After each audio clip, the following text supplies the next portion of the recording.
हरियाणा में इनेलो से छिन जाएगा चश्मा। ताऊ देवीलाल की बनाई पार्टी का हरियाणा से मिट जाएगा नाम और निशान। चुनाव आयोग ने दी चश्मा छीने जाने की चेतावनी। विधानसभा में नहीं आए अच्छे नंबर तो पार्टी से छिन जाएगा सिंबल।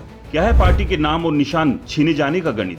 देश के लोकसभा चुनाव खत्म होने के बाद अब हरियाणा में सभी पॉलिटिकल पार्टियों ने विधानसभा चुनाव के लिए गोटियां सेट करनी शुरू कर दी है। लोकसभा में जहां 5 सीट जीतकर कांग्रेस का कॉन्फिडेंस हाई है, तो वहीं बीजेपी में 5 सीट हारने के बाद चिंतन मंथन का रायता फैला हुआ है। चुनाव में फेल हुए और कम नंबरों से पास हुए उम्मीदवार इसका ठीकरा पार्टी के बाकी नेताओं पर फोड़ने में लगे हुए।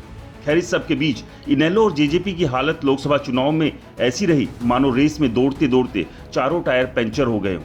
ऐसे में दोनों पार्टियां विधानसभा में वोट की हवा और जुगाड़ से पार्टी की गाड़ी को पटरी पर लाने की जुगत में लगी है। लेकिन इस सब के बीच इनेलो के सामने सबसे बड़ा संकट अब हरियाणा में वोट से अपना वजूद वापस पाने के साथ साथ नाम और निशान मिटने से बचाने का भी है। दरअसल चुनाव आयोग ने पार्टी को स्पष्ट कह दिया है कि इस विधानसभा चुनाव में पार्टी के नंबर सही नहीं आए तो इनेलो से उसका चश्मा छीन लिया जाएगा। 2019 के विधानसभा चुनाव से पहले ताऊ देवीलाल की बनाई पार्टी की एक आंख तो पहले से ही चली गई थी। ऐसे में चश्मा भी छिन गया तो पार्टी को ना राह दिखेगी और ना ही रास्ते में कोई ऐसा राही जो उंगली पकड़कर संकट से बाहर निकाल दे। चलिए अब आपको बताते हैं कि इनेलो से क्यों और कैसे चुनाव आयोग उसका नाम और निशान छीन सकता है। चुनाव आयोग के नियम के अनुसार किसी भी पार्टी को 2 चुनाव यानी लोकसभा व विधानसभा में निर्धारित वोट नहीं मिलते हैं तो उससे स्टेट पार्टी का स्टेटस छीन लिया जाएगा। लोकसभा में 6% वोट, 1 सीट या 8% वोट होने चाहिए, तो वहीं विधानसभा चुनाव में 6% वोट और 2 सीट की जरूरत होती है।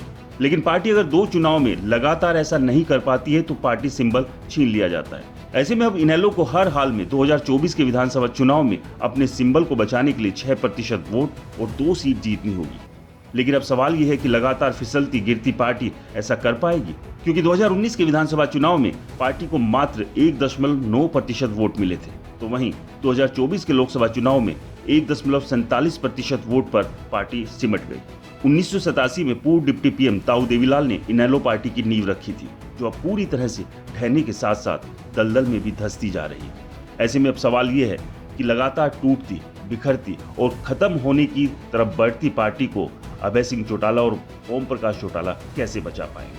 इसे लेकर आपकी क्या राय है? हमें कमेंट्स कर जरूर बताएं।